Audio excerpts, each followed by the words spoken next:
Baghdad শহরের এক বিখ্যাত বাদশা ছিলেন, যিনি জ্ঞান ও ধর্মকে খুব ভালোবাসতেন। এক রাতে তিনি ছদ্মবেশে বেরিয়ে পড়লেন। নিজামিয়া মাদ্রাসা। বাদশা সাধারণ পোশাকে মাদ্রাসায় প্রবেশ করলেন। ছাত্ররা পড়াশোনায় ব্যস্ত।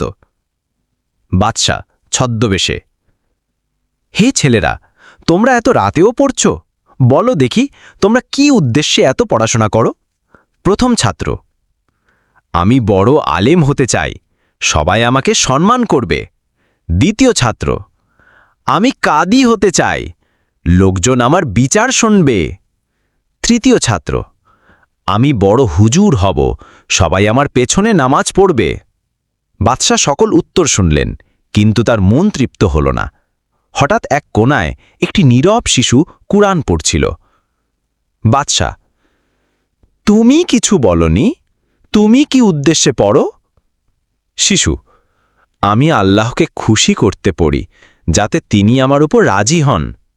বাদশার চোখে জল এসে গেল। তিনি বললেন, সত্যিকার এলেম তো সেই, যার উদ্দেশ্য আল্লাহর সন্তুষ্টি।